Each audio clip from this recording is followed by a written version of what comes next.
الحمدللہ رب العالمین نحمدہ ونصلی علی رسولہ الکریم اما بعد فاعوذ باللہ من الشیطان الرجیم بسم اللہ الرحمن الرحیم لیلۃ القدر خیر من الف شہر صدق اللہ العظیم الصلاۃ والسلام علیکہ محمد صلی اللہ علیہ وآلہ وسلم۔ درس مقصود دنیا والآخرہ، کلاس نمبر 24، شب قدر کا تعین۔ اللہ کریم نے سورۃ القدر میں ارشاد فرمایا لیلۃ القدر خیر من الف شہر، شب قدر 1000 ماہ کی عبادت سے بہتر ہے۔ اب شب قدر کا تعین کیسے کیا جائے؟ یہ تو سب جانتے ہیں کہ کسی بڑی شخصیت کی آمد یا روانگی کو عام لوگوں سے مخفی رکھا جاتا ہے، لیکن خاص لوگوں کو آگاہ کیا جاتا ہے، اس لیے شب قدر کو بھی عام لوگوں سے مخفی رکھا گیا ہے، جبکہ اللہ تعالیٰ کے خاص بندے جان لیتے ہیں یہ کون سی رات ہے اور اس رات کی فضیلت سے بھرپور فائدہ بھی اٹھاتے ہیں۔ حدیث پاک ہے جمعہ کے دن ایک ایسی گھڑی ہوتی ہے جس میں اللہ تعالیٰ سے مانگی ہوئی دعا ضرور قبول ہوتی ہے، لیکن اللہ تعالیٰ نے اس گھڑی کو بھی مخفی فرما دیا۔ ہر دن کی 5 نمازوں میں سے ایک نماز کو دوسری نمازوں سے فضیلت عطا فرمائی گئی ہے، لیکن اسے بھی مخفی فرما دیا گیا کہ وہ کون سی نماز ہے۔ اللہ تعالیٰ کے ناموں میں سے ایک نام کو سب سے زیادہ فضیلت حاصل ہے جسے اسم اعظم کہتے ہیں، لیکن اللہ تعالیٰ نے اسے بھی مخفی فرما دیا کہ وہ کون سا نام ہے۔ شب قدر رمضان المبارک کے آخری عشرے میں موجود ہے، لیکن اللہ تعالیٰ نے اسے مخفی فرما دیا وہ کون سی رات ہے۔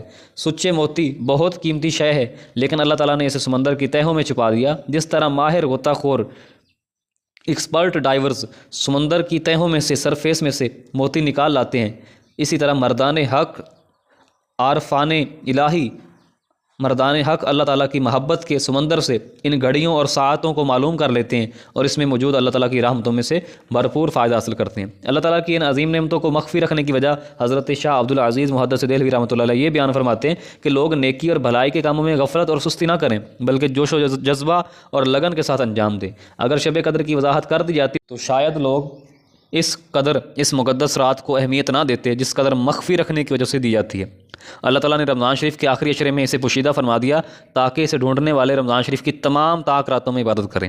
لیلۃ القدر کو مخفی رکھنے کے بارے میں دوسری وجہ 2 مسلمانوں کا آپس میں لڑنا بھی بیان کیا گیا ہے۔ حدیث پاک میں آتا ہے حضور صلی اللہ علیہ وآلہ وسلم اپنے حجرہ مبارک سے باہر تشریف لائے تو 2 مسلمانوں کو آپس میں لڑتے ہوئے پایا، جنہیں دیکھ کر نبی کریم صلی اللہ علیہ وآلہ وسلم نے ارشاد فرمایا کہ میں تمہیں لیلۃ القدر کے بارے میں بتانے والا تھا، لیکن 2 مسلمانوں کو آپس میں لڑتے ہوئے دیکھ کر میں اسے مخفی کرتا ہوں، چھپاتا ہوں، اب تم اسے رمضان المبارک کے آخری عشرے میں ڈھونڈو۔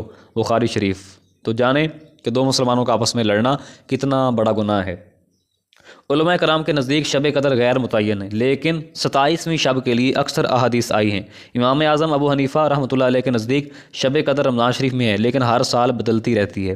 حضرت شاہ عبدالعزیز محدث دہلوی رحمۃ اللہ علیہ فرماتے ہیں کہ شب قدر رمضان شریف کی 27ویں رات ہے، اور اپنے اس بیان کی درستگی کے لیے 2 طرح سے وضاحت فرماتے ہیں۔ پہلی وضاحت میں آپ فرماتے ہیں کہ لیلۃ القدر کا لفظ 9 حروف پر مشتمل ہے، اور یہ لفظ سورۃ القدر میں 3 بار استعمال ہوا ہے۔ اس سے 3 کو 9 سے ضرب دیں تو 27 حاصل ہوتا ہے، جو اس بات کی دلیل ہو سکتا ہے کہ شب قدر 27ویں تاریخ کو ہوتی ہے۔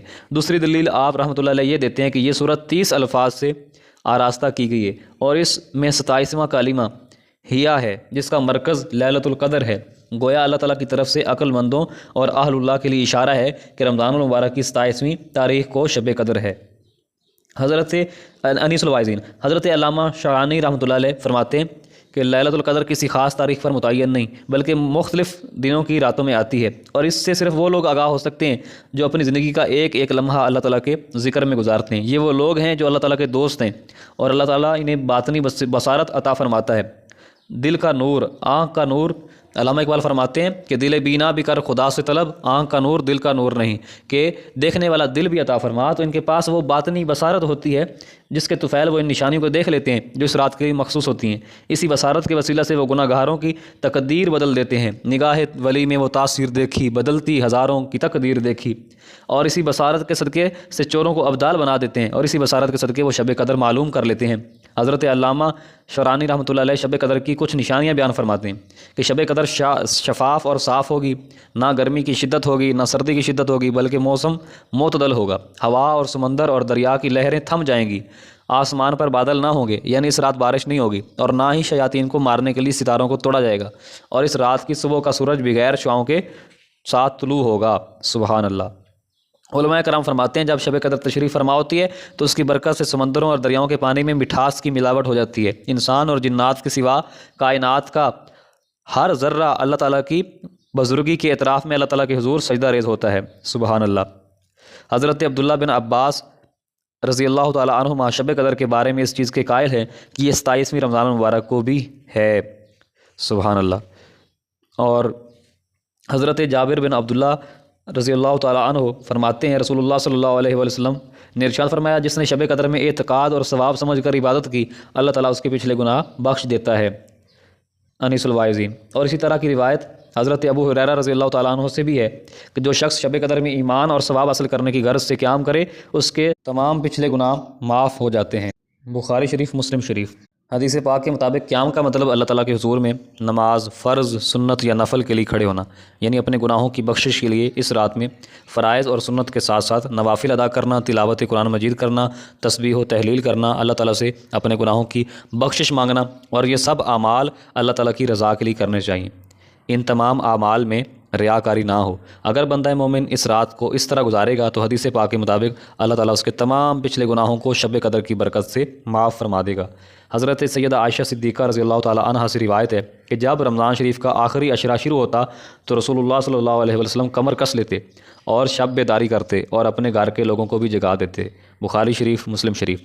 علماء کرام کے مطابق حضرت جبریل علیہ السلام شب قدر میں اللہ تعالیٰ کی رحمت کو تقسیم کرتے ہیں، پہلے تمام زندہ مسلمانوں میں، پھر امت کے مردوں میں، جو تمام مسلمان فوت شدگان ہیں ان کو بھی اللہ تعالیٰ کی رحمت تقسیم کرتے ہیں۔ اس کے بعد عرض کرتے ہیں کہ اے اللہ اب بھی بہت ساری رحمت بچ گئی ہے، تو اللہ تعالیٰ فرماتا ہے کہ اس کو تم کافروں میں تقسیم کرو۔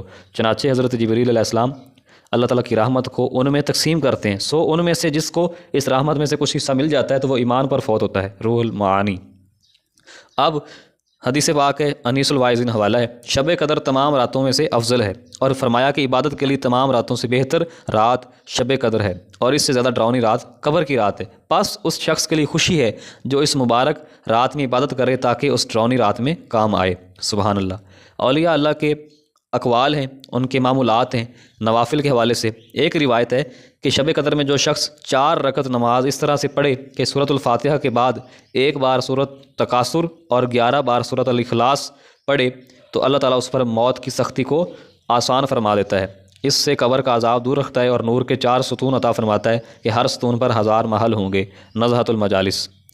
اور حضرت کعب احبار رضی اللہ تعالیٰ عنہ بیان کرتے ہیں جو صدقے دل سے شب قدر میں 3 بار لا الہ الا اللہ پڑھتا ہے تو اللہ تعالیٰ ایک کے بدلے میں اس کی مغفرت فرماتا ہے، دوسری بار پڑھنے کے بدلے میں دوزخ سے نجات عطا فرماتا ہے، تیسری بار پڑھنے کے بدلے میں اسے جنت میں داخل فرماتا ہے۔ سبحان اللہ۔ حضرت سیدنا علی المرتضیٰ شیر خدا رضی اللہ تعالیٰ عنہ روایت کرتے ہیں جو شخص نماز عشاء کے بعد شب قدر میں 7 بار سورۃ القدر پڑھتا ہے تو اللہ تعالیٰ اس کو ہر بلا سے عافیت عطا فرماتا ہے، اور 70,000 فرشتے اس کے لیے جنت کی دعا کرتے ہیں، اور جو جمعے کے دن سے پہلے اسے 3 بار پڑھتا ہے تو اس دن جتنے نمازی ہوں گے سب کے برابر اس کے لیے نیکیاں لکھی جاتی ہیں۔ نزہۃ المجالس۔ حضرت سیدہ عائشہ صدیقہ ام المومنین رضی اللہ تعالیٰ عنہا روایت کرتے ہیں کہ میں نے عرض کی یا رسول اللہ صلی اللہ علیہ وسلم مجھے بتائیے کہ اگر مجھے شب قدر کا علم ہو جائے تو اس میں کیا دعا مانگوں؟ تو رسول اللہ صلی اللہ علیہ وسلم نے فرمایا کہ یہ دعا کرنا، اللہم انک عفو تحب العفو فاعف عنی یا غفور۔ یا اللہ تو معاف کرنے والا ہے اور معافی کو دوست رکھتا ہے، یا غفور اے بخشنے والے مجھے معاف فرما دے۔ ترمذی شریف۔ اس حدیث پاک سے تعلیم ملتی ہے شب قدر کا علم ہو جائے تو اس کو پانے کی تمنا ہو اور شب بیداری کی توفیق ہو تو یہ استغفار رسول اللہ صلی اللہ علیہ وسلم نے تعلیم فرمایا، اسے بکثرت پڑھنا چاہیے۔ اس کے علاوہ روایت ہے کہ 2 رکعت نماز نفل اس طرح ادا کرے کہ ہر رکعت میں سورۃ الفاتحہ کے بعد سورۃ اخلاص 7 بار پڑھے، اور نماز مکمل کر کے اپنی جگہ پر بیٹھ کر 7 مرتبہ استغفر اللہ کا ورد کرے۔ ابھی یہ جگہ بھی چھوڑے گا کہ اللہ تعالیٰ کی رحمت اس کے اوپر اور اس کے والدین پر جلوہ گر ہو جائے گی۔ تذکرۃ الواعظین۔